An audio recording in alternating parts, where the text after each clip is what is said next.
TV Informativo. Aqui o Vale se vê.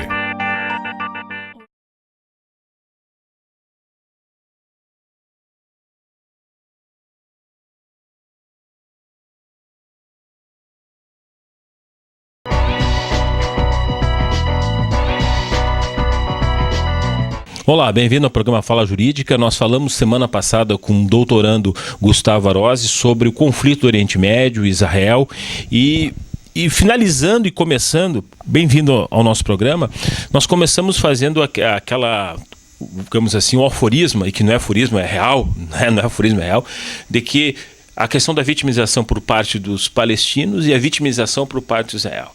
E tu colocaste um paradigma que eu fiquei muito a pensar nessa semana que passou sobre a questão de, estando um palestino numa área, com uma criança descansar, certamente vai ser vítima. E por outro lado eu também penso, quando eu vejo os palestinos colocar as crianças no seio de proteção no hospital, ou mesmo cuidando do armamento, eu também digo, aí também está um outro enlace que é dúbio. E aí nós voltamos para aquela função geopolítica, né?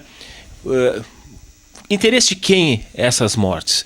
Será que a política hoje internacional, né, favorece a um Estado de Israel, que de certa forma é claro, mas por outro lado a política internacional, e eu digo a política internacional, digamos dos países emergentes, dos países nossos, não favorece a causa palestina, e nós temos sempre aquele conflito, nós temos que esperar dois países para solucionar o conflito, Estados Unidos e Egito. Hoje nós temos o Egito, o presidente que na verdade foi cria do Hamas, e nós temos o Obama, que hoje a gente lê as últimas crises do New York Times e outros, Obama simplesmente acéfalo frente a essas circunstâncias, tanto é que a Hillary Clinton está criticando sobre essa situação, que não se consegue resolver esse paradigma da violência. E hoje Israel, por seu lado, que antes tinha, digamos assim, no meu entendimento, um aliado forte dos Estados Unidos e Inglaterra, começa a dar ensaios de que a invasão por si só começa a ficar vazia.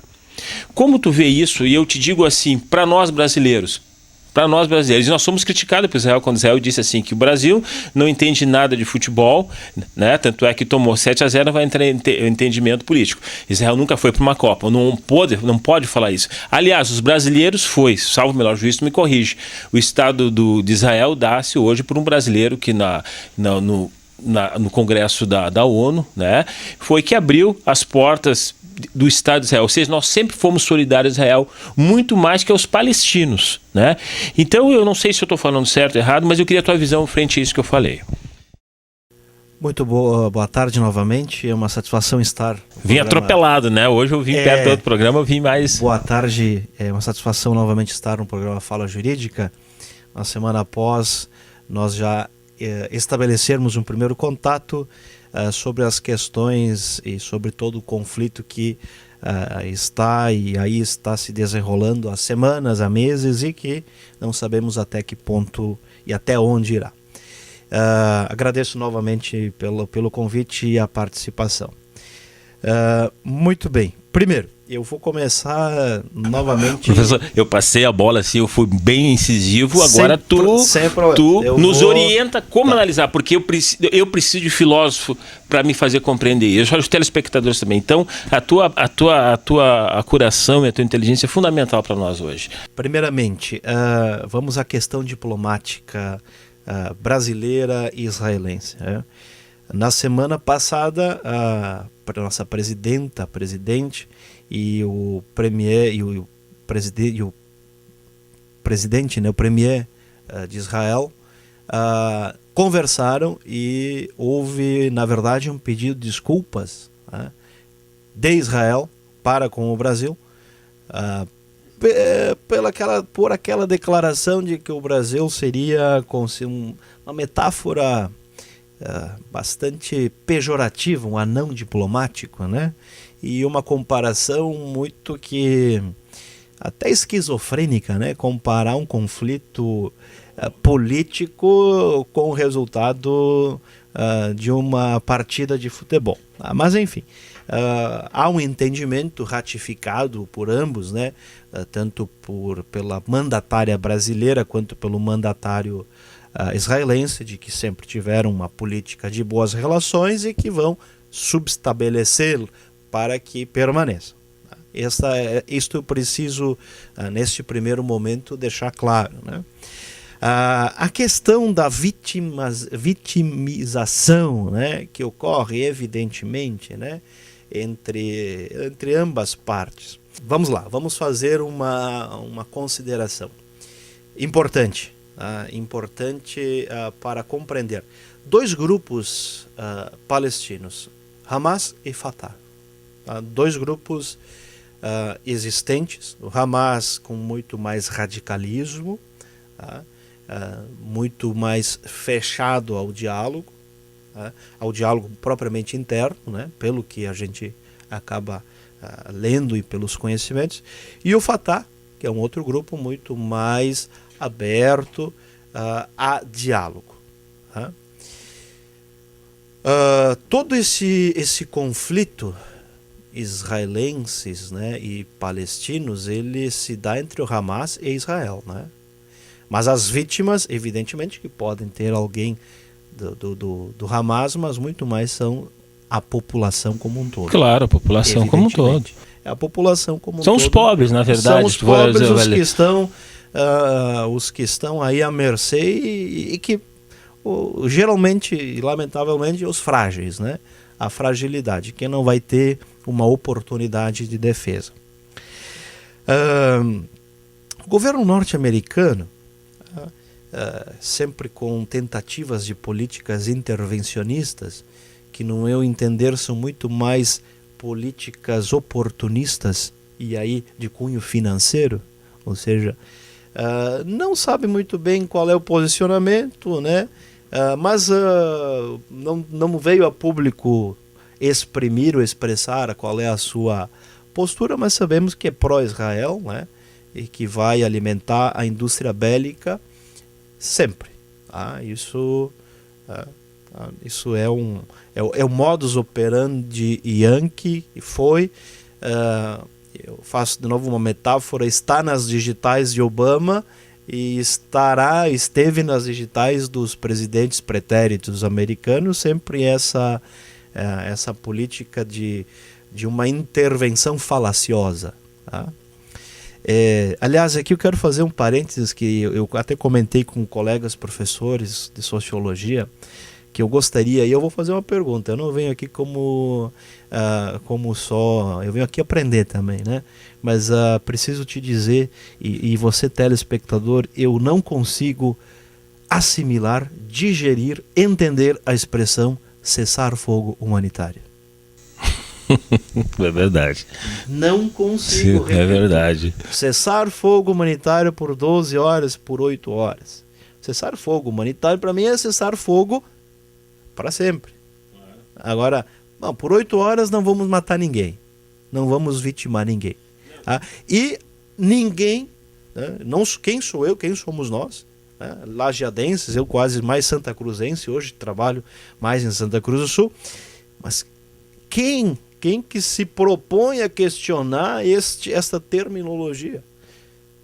E aí e longe aqui de partidarizar, longe disso, mas a presidente, a mandatária brasileira foi certeira quando chamou a atenção de Israel.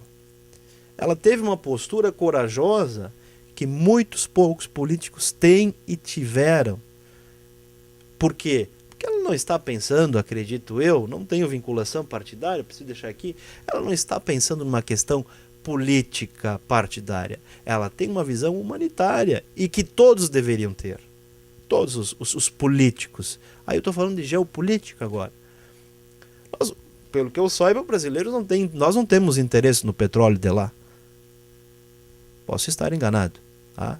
A nossa diplomacia, considerada pelos israelenses de Anã, tá? Ela, pela consciência do agir, fez com que se tomasse uma providência. Olha, vem cá, acho que a coisa tá desigual aí, né? Não vamos partir dessa forma, né? Ou seja, preciso. Extremamente desigual. Tá? Fundamentalmente desigual. Muito bem. Eu falei do Hamas, eu falei do Fatah, e aí eu falo agora da política atual israelense. São leituras que a gente vem elaborando e através de jornais não só brasileiros, o Le Monde Diplomatique e outros, há uma tese, e aqui novamente eu deixei claro no programa anterior, eu não tenho nenhuma postura anti-sionista, antissemita, mas há uma tese de que era preciso hoje, neste momento, e aí vejam, né, como que às vezes a lógica maquiavélica ela está muito presente nos discursos políticos e na ação política, né? E aí eu vou explicar o porquê dessa lógica maquiavélica. Há um interesse de Israel neste momento de desviar a atenção. A popularidade do premier não estava lá das melhores, e aí então nos auto-vitimizamos, e aí entra muito do aparelho ideológico do Estado, e como isso exerce uma força muito grande, né? O que é esse aparelho ideológico do Estado? Eu venho aqui e faço um discurso de vítima, eu estou sendo atacado aqui pelo Dr. Mejia, e o meu povo é vítima, e ele, ou seja, a gente vai imaginariamente dizer que estamos aí num duelo, né, entre o forte e o fraco, o fraco e o forte. Então esta é uma tese também muito difundida. E outra tese, que pouco nós sabemos, a própria região do Iraque também está em convulsão, e aí tem novamente interesses. Interesses de quem? Interesses econômicos, interesses petrolíferos, obviamente, e aí se fomenta. A minha pergunta, e eu faço a você, telespectador, e Marco Mejia, e a mim novamente, como que o Hamas, que é uma sociedade, enfim, é um grupo, é uma agremiação, ela pode estar organizada a ponto de ter mísseis? Grande pergunta. Eu gostaria de saber como que ela vai ter um poderio bélico. Será que a população fomenta, vai lá e paga para isso? Será que a população palestina dá dinheiro para ser atacada? Telespectador e Marco, nós precisamos ficar nessa questão. Tá? Quem é que dá, quem é que fornece armamentos? Muito bem, alguém vai dizer assim, mas o Hamas atacou Israel, vai ter o revide, evidentemente. Até aí eu até considero, ou seja, vamos fazer uma metáfora, se nós estamos numa peleia, digamos, né, numa contenda, tá? Se ela for igual, se ela tiver um juízo de igualdade, tudo bem, mas aí não há um juízo de igualdade. E eu repito para você e para nós pensarmos, quem fornece esse poderio bélico para o Hamas? Que sabemos que o Fatah é contrário. E nós temos enlajeado na região muita população árabe que poderá me dizer se estamos certos ou errados. E tu sabe, Gustavo, que essa dúvida eu tenho, o que tu falou é muito pertinente, sabe por quê? Porque a gente quer ter essa visão da desigualdade, do conflito, e daqui a pouco se vê mísseis. E se vê uma coisa mais grave, mesmo que seja a propaganda israelense, se vê uma coisa que foi descoberto túneis que iam atingir colonos, em tese, indefesos israelenses. Então, se vê, por um lado, assim, uma real vitimização por parte de um grande poderio econômico e, por outro lado, uma real potencialidade, digamos assim, de um ardil de guerra iminente que sequer Israel sabia, e muito menos nós. Então nós estamos, o que tu falou, por isso que eu te chamei. Como eu devo ver isso, entendeu? E tu já diz, nós temos que ter uma atenção, né, uma prudência. E eu não sei como pensar nisso, porque nós brasileiros a gente gosta de uma partida, né? Sim. Nós brasileiros e nós gaúchos. Nós, né? Gaúchos, a né? gente é do Grêmio ou é do Inter, né? A gente fica Filipão e comemora a morte do Fernandão, que é do Grêmio. Quer dizer, a estupidez humana, e a estupidez está muito perto de nós. Por isso que eu te digo, como eu devo ver isso aí? Há uma linha muito tênue, eu digo sempre, muito sensível, né?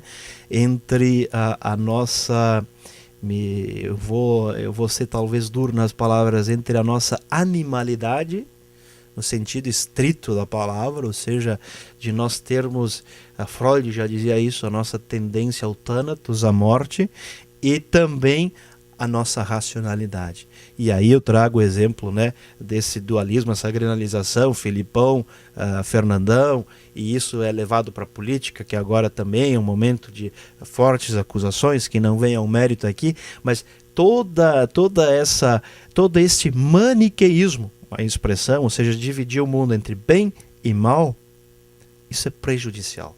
Prejudicial ao Estado democrático de direito, é prejudicial à sociedade como um todo. Claro, repito e falo para todos, é importante eu tomar partido. É importante. Eu tenho minhas ideias. Bom, as minhas ideias, elas estão salvaguardadas dentro de um princípio que, a partir do momento que eu vier a ser contraposto, eu não vou eliminar, se eu fosse contraposto, eu não vou eliminar quem contrapõe a minha ideia. É a dialética da vida, sendo técnico. O que é a dialética? Eu tenho uma tese, você vai refutar essa tese e nós vamos buscar uma síntese. Mas nós não vamos anular a nossa existência. Tá? E aí voltando, né, novamente, vamos lá para o Oriente. Há muitos anos prevalece essa ideia, esse maniqueísmo, essa divisão. Aqui está o bem, aqui está o mal. E aí, alguns países, por interesses econômicos, acabam tomando partido. E aí eu li sobre os túneis esses. Isso não é de uma hora para outra. Também uma pergunta que eu me faço. Peraí, como é que nós vamos construir túneis? Nós estamos aqui em Lajeado. Pense você, telespectador, de onde estiver. De uma hora para outra, a construção de um túnel. Isso vai acontecer de uma hora para outra? Isso demanda, no meu modesto entender, além de capital, além de força humana, o financiamento. A pergunta é essa: quem está por trás disso? Eu não estou aqui para atacar Y, X, Y, Z, ou esse outro país, não é isso. Eu digo, Marco, que a questão é muito mais de direito internacional. E cobraria aqui uma postura da ONU. O que a Organização das Nações Unidas realmente e de fato está fazendo? Gustavo, e tu acha que hoje, como é que tu vê o futuro dessa situação? Porque é difícil fazer esse prognóstico contigo. E como é que que tipo de mecanismo nós devemos, tu como filósofo, nos orientar, como pensar a refletir o futuro disso? Como nós devemos... Eu vejo muito cunho religioso, às vezes, sabe? Porque eu acho que onde começa o epicentro do mundo seria ali, os conflitos vão sempre ali. Sanada ali, sana todo mundo. É uma questão muito espiritual minha, muito própria minha. E não serve de julgamento para ninguém. Agora, como é que tu me ajudaria? Como é que tu ajudaria o telespectador? O que vai ser daqui a um tempo isso aí? Como é que tu vês isso aí? Vai ter solução pacífica? Ou teus filhos vão estar discutindo aqui daqui a um tempo, um programa de televisão, a mesma situação? Como é que tu vê isso aí? Bem, a história, né? A história, ela, por vezes, ela é cíclica, né? Ou seja, ela vem explicar muito o que a gente vive e o que a gente continua presenciando. Não tenho bola de cristal, não sei prever, ou se tivesse isso, quer dizer, não. Seriam juízos temerários, né? Seriam juízos que a gente... Como solucionar uma tentativa, né? Uma busca de erradicar, não, porque aí a gente entra numa outra, terminar com a dialética. Vamos lá, vamos por etapas. A divisão, a distinção de ideias, ela sempre vai permanecer e até um certo ponto é saudável, correto? Ou seja, vamos dizer, a granalização, num certo momento, ela é muito importante. Quando ela é levada ao exagero, exacerbada, e quando ela, volto a dizer, é um limite muito tênue, muito sensível, né? Os espanhóis falam sencillo, né? Entre a nossa barbaridade, ou seja, a gente ser bárbaro, né? Cometer um crime, ou seja, um crime humanitário, e entre a gente ficar na racionalidade, né? Isso é parte da condição humana. Eu falo agora antropológica e filosoficamente. Ou seja, você quer ver para entender a condição humana, basta ver pessoas reunidas, seja ideologicamente num partido, seja num estádio de futebol, ou seja, aquilo psicologicamente ativa forças que a gente até desconhece. Desconhece. Né? Um filósofo francês, o Blaise Pascal, ele dizia: o homem ultrapassa infinitamente a capacidade de compreensão. E é verdade. Né? Ou seja, a gente não consegue compreender. Já outro espanhol, Ortega y Gasset, diz: el hombre es el hombre y sus circunstancias. O homem é o homem e as suas circunstâncias. Solucionar conflitos a partir da construção de uma sociedade e fortalecimento democrática. E democrática não no sentido apenas teórico e da palavra. Tá? E aí agora parece ser redundante. A democracia pressupõe a palavra.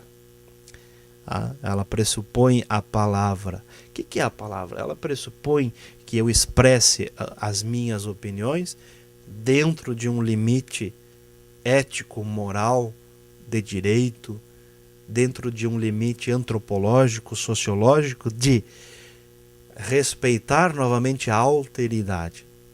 E nós precisamos, e aí eu relembro um livro que eu já citei aqui, o Domenico De Masi, O Futuro Chegou, é um título bastante alvissareiro até, né? Ou seja, bom, será que o futuro chegou? Mas ele faz uma indagação.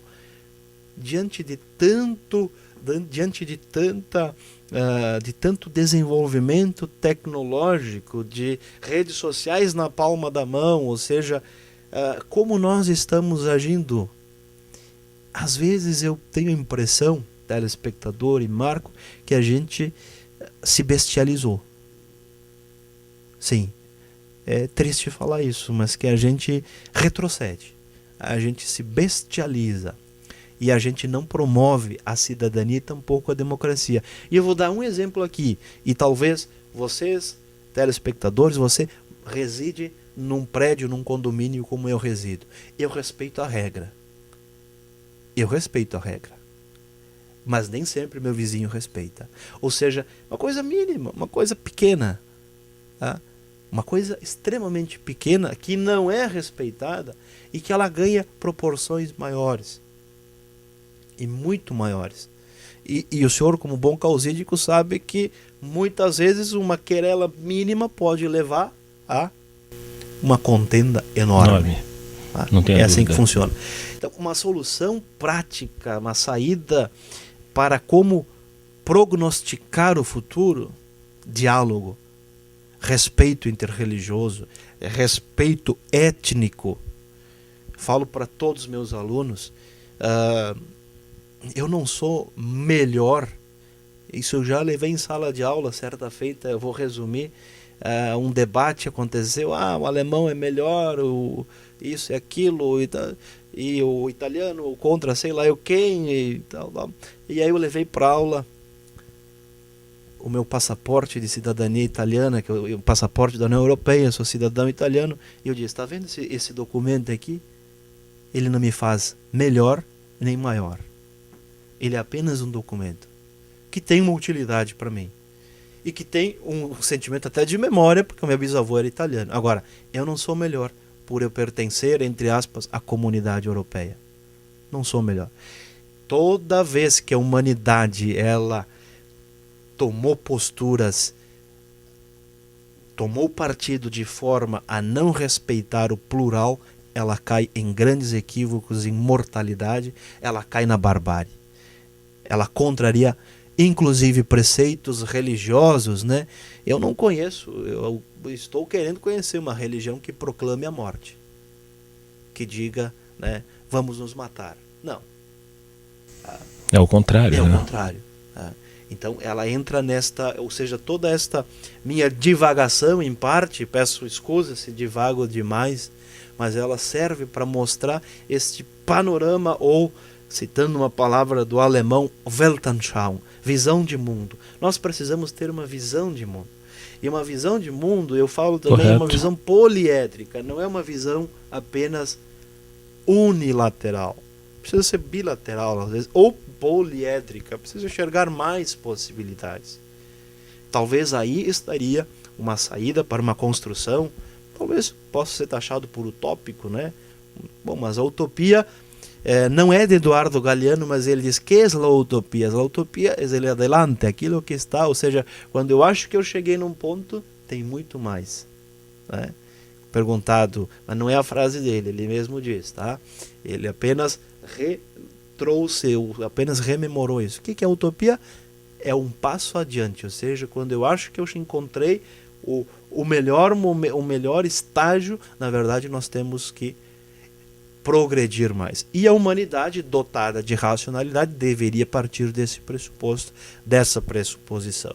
E aí religiões, partidos políticos, escola, famílias, instituições, sociedade como um todo deveriam estar imbuídas desse sentimento de solidariedade humanitária. Eu diria isso como um momento, e me parece que a palavra grega é kairos, momento oportuno, ele clama para isso. Tá? Nós estamos vivendo entre conflitos, uma verdadeira kairos, momento oportuno para refletir. Reflecter é uma voltada para o interior, como se diz, mas para pensar o amanhã.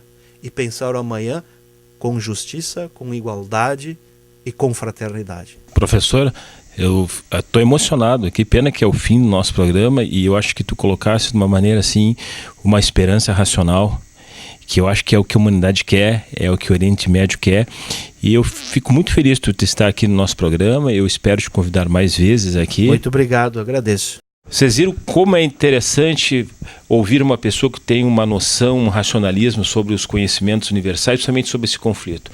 Caso vocês queiram viajar ou conhecer o Oriente Médio, existe uma agência de turismo, Caminhos Viagens, que fica localizada na Carlos von Cose, perto do Alberto Torres, ali no número 321, sala 02, e o telefone é 3709-0423. Fale com a Danusa para suas viagens de turismo. Muito obrigado.